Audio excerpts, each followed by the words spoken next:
Test innings ஆடிட்டு இருக்காரு. உட்காந்து எல்லா பாலையும் தடவுறாரு. டெஸ்ட் மேட்ச் ஆட சொன்னா T20 ஆடுவாரு, T20 ஆட சொன்னா டெஸ்ட் மேட்ச் ஆடிட்டு இருக்காரு. என்னன்னு தெரியல. ரொம்ப ஒஸ்ட் ப்ரோ. அது நீங்க டூபே எடுத்துங்க, என்ன மாதிரி கேட்ச், ஏன் டூபே கிட்ட ஓவர் கொடுத்தாங்கன்னே தெரியல. ஆல்ரெடி நம்ம சேசிங் கஷ்டப்பட்டுட்டு இருக்கிறோம். டூபேட்ட ஓவர் கொடுத்தா அதுக்கு மேலே ஸ்பாயில். ஃபீல்டிங் இல்லை ப்ரோ. ஆக்சுவலா ஃபீல்டிங் இல்லை. சிவம் டுபேயோட கேட்ச் வந்து ரொம்ப ஒரு டேர்னிங் பாயிண்டாக இருந்துச்சு. ஸோ சிவம் டுபே வந்து இம்பாக்ட் சூப்பர் யூஸ் பண்ணிட்டு அந்த இடத்துல வந்து இன்னொரு பவுலரோ இன்னொரு ஃபீல்டரை வச்சு வேற மேட்ச் பண்ணுமா நான் கேட்டுக்கிறேன். சொல்ற மாதிரி எதுவுமே இல்லை ப்ரோ. எக்ஸ்பெக்ட் பண்ணது வேற, பட் இதை தான் எக்ஸ்பெக்ட் பண்ணோம். தோத்துருவாங்கன்னு தெரியும் நம்மளுக்கு. ஏன்னா கேப்டன்ஷிப் ஒழுங்கா இல்லை, ஸ்குவாடு பவரா இல்லை. அதான் ப்ரோ, அவர் மைக்கு பிடிக்கிற இடத்துல ஒழுங்கா பேட்டு பிடிச்சிருந்தாவோ ஒழுங்கா பால் பிடிச்சிருந்தாலோ செம்மையா பண்ணிக்கலாம். பட் மற்ற கேப்டன்ஸ் பண்ற எஃபோர்ட் இங்கே இல்லை ப்ரோ. இப்போ கமின்ஸ் எடுத்துங்க, செம்மையா பண்ணாரு. பஞ்சாப்ல சேஸ் எடுத்துங்க, வேற லெவலில் பண்றாங்க. இங்கே அப்படி இல்லை ப்ரோ. சும்மா அட்வர்டைஸ்மெண்ட் மட்டும் நல்லா ஜாலியாக ஆடிட்டு போற மாதிரி தான் இருக்கு. கேப்டன்சியை மாற்றணும். தப்பு ப்ரோ, அது தப்பு. எல்லாருமே இப்போ வந்து எல்லாருமே ஃபீல் பண்ண என்னன்னா, ஃபர்ஸ்ட் நம்ம தோத்துட்டோம், ஜெயிச்சு நம்ம தோத்தோம். ஏன்னா டாஸ் வந்து நம்மளுக்கு ஏற்ற மாதிரி மாறும். இந்த பிச்சை எப்படின்னு நம்மளை விட அவங்களுக்கு தெரியும். பட் அவங்க ஃபீல்டு எடுத்துருந்தா நல்லா இருந்திருக்கும். ஏன்னா ரொம்ப ஒஸ்ட் ப்ரோ. அது நீங்க டூபே எடுத்துங்க, என்ன மாதிரி கேட்ச், ஏன் டூபே கிட்ட ஓவர் கொடுத்தாங்கன்னே தெரியல. ஆல்ரெடி நம்ம சேசிங் கஷ்டப்பட்டுட்டு இருக்கிறோம். டூபேட்ட ஓவர் கொடுத்தா அதுக்கு மேலே ஸ்பாயில். ஃபீல்டிங் இல்லை ப்ரோ. ஆக்சுவலா ஃபீல்டிங் இல்லை. ஆமா கண்டிப்பா. ரெய்னா இருக்கும் போது, ஜடேஜா இருக்கும் போது நான் என்ன ஃபீல் பண்ணேன்னா, ஜடேஜா விட்டதுக்கு கைக்வாட விட்டுக்கலாம். ஏன்னா அவர் கண்டிப்பா அவர் மட்டும் பண்ணக்கூடாது, கைக்வாடையும் பண்ணணும். அதெல்லாம் ஆனஸ்டா இருக்குது. ஏன்னா டூபேயாவது லாஸ்ட் மேட்ச் பாருங்க, லாஸ்ட் ஓவர் ஏதோ ஒன்று நம்மளுக்கு சேஸ் பண்ணி கொண்டு வந்தாங்க. ஆனா இவர் கேப்டன், இவர் கேப்டன்ஷிப்ல ஒழுங்காவே பண்ணல. ஸோ இவரை ஃபர்ஸ்ட் அது பண்ணணும். ஆமா, என்னத்தான் டீம்ல இன்ஜூரி ஆயிருந்தாலும் இப்ப நம்மளுக்குன்னு ஒரு பிளேயர்ஸ் இருக்காங்க. நூறு இருக்கிறாங்க, சகசன் இருக்கிறாரு, கம்போஜ் இருக்கிறாங்க. எல்லாமே ஒரு நல்ல ஒரு போலர்ஸ். எப்படி சொல்ல போனா விக்கெட்டை வந்து கம்போஸ் 4வது இடத்துல இருக்கிறாங்க. அப்ப நம்மளுக்கு ஒரு பவர்ஃபுல் போலர்ஸ் இருக்கிறாங்க. இன்ஜூரி தாண்டி கைட்லைன் ஒன்று இருக்குல்ல ப்ரோ. இப்ப நீங்க இந்த மேட்சை நோட் பண்ணா தெரியும். இப்ப ஒரு 4 points டோனி வந்து எக்ஸ்பிளைன் பண்ணுவார் போலர்ட்ட. அங்க ஒரு சேஞ்சஸ் நடக்கும், ஒன்று ஸ்டம்பிங் நடக்கும், இல்ல வந்து 6-4 போகாம தடுக்கலாம். ஆனா இங்க பாருங்க, எப்பெல்லாம் டூபேயும் கைக்வாடும் வந்து கைட் பண்றாங்க போலர்ஸ், அப்ப 6 2 மடங்கா போகுது.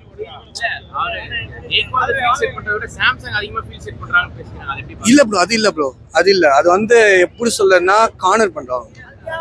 அது உண்மை, உங்களுக்கே தெரியாது. அது வந்து சொல்ல போனா மெச்சூரிட்டி வந்து சஞ்சுக்கு தான் நல்லா இருக்குது, சேட்டனுக்கு ரொம்ப நல்லா இருக்கு. ராஜஸ்தான்ல கேப்டனா இருந்தவரை இங்க வந்து இப்படி பண்ண எப்படி ப்ரோ? அது ஈகோ தாண்டி. ஆமா, எடுத்துன்னா நல்லா இருந்திருக்கும். அது நல்ல ஒரு பெர்ஃபார்ம் பண்ணிக்கலாம். அது மாத்தணும் அவங்க வந்து. இன்னும் ஒன்று ஃபினிஷர் ஸ்டார்டர் இல்ல ப்ரோ. ஃபினிஷர் அப்புறமா போலாம். நம்ம ஸ்டார்டிங் ஒரு பவர் பிளேயரை பாருங்க, 53 80 என்ன ப்ரோ இது? அங்க சண்டேஸ் அவ்வளோ அடிக்கிறான், பஞ்சாப் அப்படி அடிச்சுட்டு இருக்கிறாங்க. நம்ம இதோட ஒரு நல்ல ரைனாட பார்த்தது ப்ரோ. ரைனா ஜடேஜா பீரியட பார்த்தது இது இல்ல. அப்படி ஆமா, அவர் வந்து ஒரு ஹைப்பா வராங்க. ஹைப்பா நல்ல இது ஒரு இம்ப்ரூவ்மெண்ட் இருக்கு, நல்ல ஒரு எக்ஸ்பர்ட்டும் இருக்கிறாங்க. பட் வந்து என்ன சொல்றது, அந்த பிச்சு சரியில்லையா, அவருக்கு வந்து படப்படுப்புல பண்றாங்களா, மக்கள் அவங்க வைக்கிற எக்ஸ்பெக்டேஷன் அவங்க ஃபேஸ் பண்ண முடியாம இருக்கு. இப்பதானே பண்றாங்க. ஸோ அவர் இருக்கலாம், அவருக்கு பிரச்சனை இல்லை. அவர் வந்து captainship bro. First thing captainship, squad. Captainship நல்லா இருந்தாலும் ஸ்குவாட் நல்லா இருக்கும் கண்டிப்பா. டோனி அடுத்த மேட்ச் விளையாண்டா நல்லா இருக்கும். அதுல ரியல் கம்பேக்கா இருக்கும். ஒரு இதை வந்து எப்படி விளையாடணும்னு ஒன்று சொல்லி கொடுத்துட்டு போயிடணும். இப்ப அது ரியல் ப்ரோ. இப்ப எப்படின்னா துப்பாக்கி வந்து தப்பான கைக்கு போனவாரு, கேப்டன்ஷிப் தப்பான கைக்கு போயிடுச்சு, அப்படி இருக்கு. ஸோ டக்குன்னு கிடைச்சனால அவங்க அந்த அருமையை அவங்க யூஸ் பண்ண தெரியல. இன்னும் கொஞ்சம் வேணும்பா. அடுத்த மேட்ச் கண்டிப்பா தலை விளையாடணும். கேப்டன்னா கேப்டன்ஷிப்னா இப்படிதான் பண்ணணும். ஒரு இதை யாருக்கு கொடுத்துட்டு கரெக்டா போயிடணும் ப்ரோ. கண்டிப்பா ப்ரோ. பேட்டிங் ஒன்று இருக்குது, ஒரு சரியான கைட்லைன் இல்லாத மாதிரி ஒரு ஃபீல் ஆகுது ப்ரோ. காமா இருக்கிற தவிர ஒரு கைட்லைன் இல்லாத மாதிரி இருக்கு. சரியான கைட் பண்ண மாட்டாங்க. என்னத்தான் வந்து படையே வந்து வீக்கா இருந்தாலும் தளபதி ஸ்ட்ராங்கா இருந்துச்சுன்னா படையை ஸ்ட்ராங்கா ஆக்கிடலாம் ப்ரோ. ப்ரோ போயிடுவாங்கன்னு நினைச்சேன், அடி வாங்கி நிக்கிறாருங்க. சஞ்சு அடிச்சா போதும் ப்ரோ, டைரக்ட் செஞ்சுரி அடிச்சு ஜெயிச்சுன்னு போலாம். எங்க அடிக்கிறான்? மேட்ச் 2 மேட்ச் கைகோடா டெஸ்ட் இன்னிங்ஸ் ஆடிட்டு இருக்காரு. உட்காந்து எல்லா பாலையும் தடவுறாரு. டெஸ்ட் மேட்ச்ல ஆட சொன்னா T20 ஆடுவாரு. T20 ஆட சொன்னா டெஸ்ட் மேட்ச் ஆடிட்டு இருக்காரு. என்னன்னு தெரியல. அடுத்த ஆனா போலிங் எடுத்திருந்தா கூட 180 மேல எடுத்திருந்தா நம்ம சீஸ் பண்ணிருக்க முடியாது. ஸோ எந்த டிசிஷனும் ஏதாவது ஒரு கோளாறு இருக்கும் தான். பட் ஆமா, எங்க தோனி வருவாருன்னு பார்த்தேன், வரல. அவரும் ஒன்னா கிளம்புனாங்க எல்லாரும். என்ன பண்றது, அடுத்த சீசன் பார்த்துப்போம். பிரசாந்த் வீர், கார்த்திக் சர்மா மாதிரி அன்எக்ஸ்பீரியன்ஸ் பிளேயர்ஸ் வந்துட்டு 14 crores 28 crores கொடுத்து வேஸ்ட் பண்ணாது. நல்ல தெரிஞ்ச பிளேயர்ஸ், ஃபாரின் பிளேயர்ஸை இறக்கலாம். ஆக்சுவலாக மேட்ச் வந்து பார்த்தீங்கன்னா பிச் ரிப்போர்ட் பொறுத்தவரை வந்து பார்த்தீங்கன்னா பேட்டிங் பிச்சுன்னு சொன்னாங்க, பேட்டிங் ஃப்ரெண்ட்லியாக இருக்குனாங்க. ஆனால் பேட் கவுன்ஸ் டாஸ்ல என்ன சொன்னாரு, நான் ஜெயிச்சிருந்தாலும் பவுலிங் தான் எடுத்துருப்பேன்னு சொன்னார். ஸோ அப்படியே வந்து ஒரு ட்ரிக்கியான பிச்சுன்னு தெரிஞ்சது. சிஎஸ்கே பேட்டர்ஸ் வந்து ஸ்டார்டிங்ல ரொம்ப என்னதான் சஞ்சு சாம்சன் முதல் 2 ஓவரில் ஸ்டார்ட் நல்லா கிடைச்சிருந்தாலும் அடுத்து வந்து பேட் கவுன்ஸோட அந்த டைட்டான ஓவர்ஸ் வந்து பார்த்தீங்கன்னா ரொம்ப மேட்ச் வந்து அவங்களுக்கு அப்படியே திருப்பிடுச்சு. அந்த பவர் பிளேல முதல் 2 ஓவரில் 30 ரன், ஆனால் பவர் பிளே முடிகிற பேர் 60 ரன் தான் இருந்துச்சு. ஸோ அப்படியே பேட் கவுன்ஸோட அந்த 4 ஓவர் ரொம்ப டைட்டாக இருந்துச்சு. அந்த சிவம் டுபேயோட கேட்ச் வந்து ரொம்ப ஒரு டேர்னிங் பாயிண்டாக இருந்துச்சு. ஸோ சிவம் டுபே வந்து இம்பாக்ட் சூப்பர் யூஸ் பண்ணிட்டு அந்த இடத்துல வந்து இன்னொரு பவுலரோ இன்னொரு ஃபீல்டரை வச்சு வேற மேட்ச் பண்ணுமா நான் கேட்டுக்கிறேன். ப்ரோ பேட்டிங் அப்புறம் எப்படி ப்ரோ எஸ்ஆர்எச் ஆனாங்க, அவங்களும் அதே வச்சு தான் ப்ரோ. அவங்க வந்து எப்படின்னா எல்லா பாலுமே அடிக்கணும்னு. இப்போ எஸ்ஆர்எச் லாஸ்ட் 2 இயர்ஸாக வந்து இப்போ 2024 அவங்க வந்து ஃபைனல்ஸ் போனாங்க. போன வருஷம் பார்த்தீங்கன்னா அல்ட்ரா ஃப்ளாப் ஆச்சு. ஸோ அவங்க ரீசன் என்ன சொன்னாங்க, எல்லா பாலும் அடிக்க பார்த்தோம், அடிச்சனால தான் எங்களுக்கு ஆனோம் சாரி. ஸோ அதனால வந்து ப்ராப்பராக அனலைஸ் பண்ணி மாறினாங்க.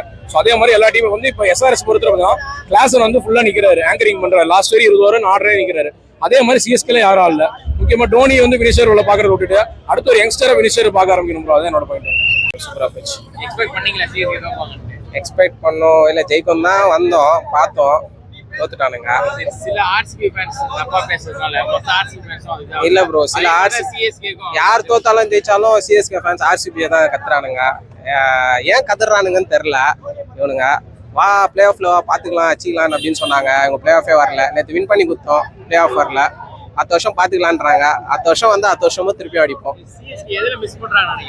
எதுல மிஸ் பண்றாங்கன்னா நிறைய கேட்ச் ட்ராப் பண்றாங்க. அப்புறம் கேப்டன்சி சரியா பார்க்கலன்னு தோணுது. அப்புறம் டோனி வரேன்னு சொல்லிட்டு ப்ராக்டிஸ் மேட்ச்க்கு டோனி வராரு, நாளைக்கு டோனி கன்ஃபார்ம் வந்துருவாரு அப்படின்னு சொல்லி போடுறாங்க. ஆனா பிளேயர்ஸ் தான் கொஞ்சம், இவங்க தான் பீப்புள்ஸ் தான் கொஞ்சம் அது கன்ஃபார்ம் ஸ்கேம் தான் ப்ரோ. அது டோனி வரலன்னு சொல்லிருக்கலாம்ல, இந்த டேட்டுக்கு நான் இப்போ வரேன் அப்படின்னு சொல்லிருக்கலாம்ல. நான் இப்போ வரேன் அப்போ வரேன்னு சொல்லிட்டு ஏன் ஏமாத்துறாரு? எல்லாரும் ஏமாத்துறாங்க, எதுக்கு ஏமாத்துறாங்க?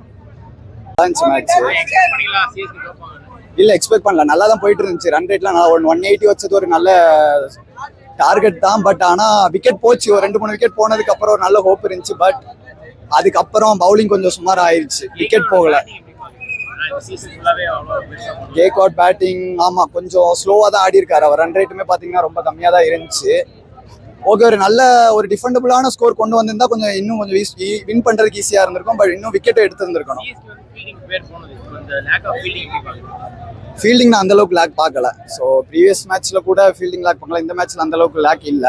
ஒரு கேட்ச் மிஸ் மட்டும் பார்த்தோம், மற்றபடி கேட்சஸ் எல்லாமே பிடிச்சிட்டாங்க. கண்டிப்பா main players Jamie Overton, AYUSH Mhatre மாதிரி மெயின் பிளேயர்ஸ் எல்லாருமே போயிட்டாங்க. முக்கியமா டோனி இன்ஜுரின்னு சொல்லிட்டு, இப்போ கூட தம்பிள் இன்ஜுரின்னு சொல்லிட்டு தான் இந்த மேட்ச் விளையாட வேண்டியது விளையாடலங்கிற மாதிரி பார்த்தோம். வந்தா நல்லா தான் இருக்கும், சந்தோஷம் தான். மேட்ச் நல்ல கேம் தான்.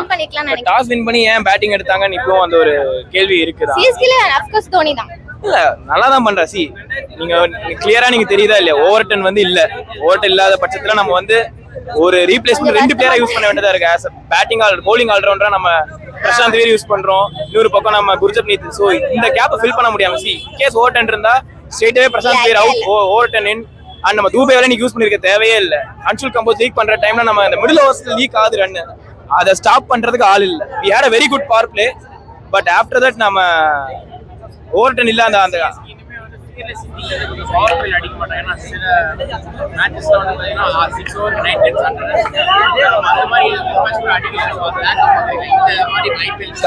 கண்டிப்பா. ஏன்னா இது ஒரே காரணம் தான், மிடில் ஆர்டர் வல்னரபிளா இருக்கு. ஓப்பனா சொல்லணும்னா எல்லாருமே நல்ல பெஸ்ட் ஆஃப் ஃபார்ம்ல இல்ல. அண்ட் மோர் இம்பார்ட்டன்ட்லி என்ன சொல்றேன், வர பிளேயர்ஸ் எல்லாருக்குமே பெரிய ரேஞ்ச் ஆஃப் ஷாட்ஸ் கம்மியா தான் இருக்கு. பிரேவிஸ் மட்டும் தான் நீங்க எடுத்துக்கலாம். மற்றபடி துபாயில எடுத்தீங்கன்னா அவர் ஒரு சர்டன் பர்டிகுலர் ஏரியாஸ்ல மட்டும் தான் அடிக்கிறாரு. ஸோ அது அங்கேயே பிரச்சனை. நீங்க 5 டவுன் போனாலே பிரசாந்த் வீரர் வர அளவுக்கு நமக்கு ஆகி போச்சு. இப்போ நீங்க பஞ்சாப் எடுத்துக்கோங்க, ஆர்சிபில எடுத்துக்கிட்டீங்கன்னா நம்பர் 9 வரைக்கும் பேட்டிங் ஆடுறாங்க. அதான் ரீசன். நம்ம பேட்டிங் டெப்த் இம்ப்ரூவ் பண்ணணும். கண்டிப்பா அந்த எக்ஸ்ட்ரா பேட்ஸ்மேன் அந்த ஆக்சுவலா அந்த மேட்ச் காரணம் நம்ம we have to go. Overton ஆக்சுவலா இந்த மேட்ச் தோத்ததுக்கு வந்து காரணம் பாத்தீங்கன்னா யாரையும் சொல்ல முடியாது. லாஸ்ட் டீமே வந்து சரியா பெர்ஃபார்ம் பண்ணல. நம்ம டாஸ் அவர் பெருசா நல்லா போடல. பேட்டிங் எடுத்தாங்க. பிரசாந்த் வீரால அடிக்க முடியல. இதே ஓவர்டன் இருந்தா மேபி ஒரு பாத்தீங்கன்னா நம்ம சேசிங்ல தான் கொஞ்சம் 190 பிளஸ் அடிச்சிருப்போம் இந்த ஒரு டெஃபினட்டா அங்க ஒரு அவுட் சைட் சான்ஸ். அதே ஏன் அதே மாதிரி bowlingல பெரிய இம்பாக்ட் கிரியேட் ஆப்போசிட்டா பண்ணாரு. அந்த ஓவர்டனோட கேப் வந்து நீங்க கேம் நம்ம நெக்ஸ்ட் சீசன் கண்டிப்பா வந்து ஓவர்டன் எப்போ ரூல்ட் அவுட் அப்பே தோனி வந்து கண்டிப்பா சீசன் ஓவர் தான் ஆடுவாருன்னு நினைச்சோம். எல்லாரும் அதான் நம்புறாங்க. தோனி வரணும் அப்படின்னு சொல்லி பார் ஸ்கோர் தான் இது. பெரிய அபவ் பார் ஸ்கோர்லாம் இல்ல. பார் ஸ்கோருக்கு நல்ல ஃபைட். ஆனா சில டாக்டிகல் டிசிஷன் கண்டிப்பா எப்பவுமே வந்து பாத்தீங்கன்னா சிஎஸ்கே வந்து பண்ணி பேட்டிங் ஆடுறாங்க இல்ல. சோ அது வந்து பாத்தீங்கன்னா என்ன சொல்றதுன்னா நம்ம சிஎஸ்கே வந்து எப்பவுமே வந்து ஒரு சீசன் தோத்தாங்க அப்படின்னா ஒரே அடுத்த ஃபீல்ட்ல season ட்ரை வந்து பண்றாங்க. இப்போ வந்து நம்ம பேக் டு பேக் வந்து ஒரு லாஸ்ட் தான் போயிட்டு இருக்கு. சோ நெக்ஸ்ட் சீசன் வந்து அது டெஃபினட்டா எல்லாத்தையும் சரி பண்ணி கண்டிப்பா ஒரு நம்ம வந்து ஒரு டேவிட் மில்லர் மாதிரி ஜேசன் ஹோல்டர் மாதிரி பிளேயரை மிஸ் பண்ணிருக்கோம். அது ஆக்ஷன் ஃபெயிலியர் ஆஃப் ஆக்ஷன். ரெண்டு பேர்னா கண்டிப்பா ஆர்சிபி வந்துருவாங்க. அதுக்கப்புறம் ஆப்போசிட் வந்து பாத்தீங்கன்னா போயிட்டு மேபி ஆயுஷ் மாத்ரேவும் ஜேமி ஓட்டன் இருந்தாங்க. ஆர்சிபி நேத்தன் எல்லிஸ் மாதிரி டிசீவிங்கா போடுறதுக்கு இன்னைக்கு T20ல பவுலர்ஸ் யாருமே இல்ல. அந்த மாதிரி ஒன் ஆஃப் டாப் பவுலர் அவரு. சோ அதெல்லாம் பெரிய மிஸ். நான் அதை டவுன்ஃபால்னு சொல்ல மாட்டேன். ஏன்னா அகைன் 2 ஓப்பனர் உடனே போயிட்டாங்கன்னா மிடில் ஆர்டர் கம்ப்ளீட் பண்ணால் பண்டில் அவுட் ஆயிடுவோம். நம்ம 150 160 ஆல் அவுட் ஆயிடுவோம். யாரோ ஒருத்தர் ஆடாதான் கேம் வந்து 180க்கு போகுது. அதுதான், வேற ஒண்ணுமே இல்ல. சஞ்சு சாம்சன் இப்போ ருத்ராஜ் இல்லைன்னா சஞ்சு சாம்சன் இருந்து ஆகணும், இல்லைன்னா ஜெயிக்கிறது இல்லைன்னா ஆப்வியஸா. இன்னைக்கு ருத்ராஜ் வந்து டெஃபினட்டா டிஃபெண்ட் பண்ண முடியாது. இது வந்து நல்ல பேட் டிஸ்பிளே ஆஃப் பேட்டிங் தான். அவர் அட்டாக் பண்ண போனாரு, டோ எண்ட் ஆஃப் த பேட்ல பட்டு இஷான் மலிங்கா கிட்ட மிட் விக்கெட்ல கேட்ச் ஆனாரு. அகைன் ஆனா ஆக்சிலரேட் பண்ணலாம், ஓப்பனா சொல்லணும். அதான் உண்மை.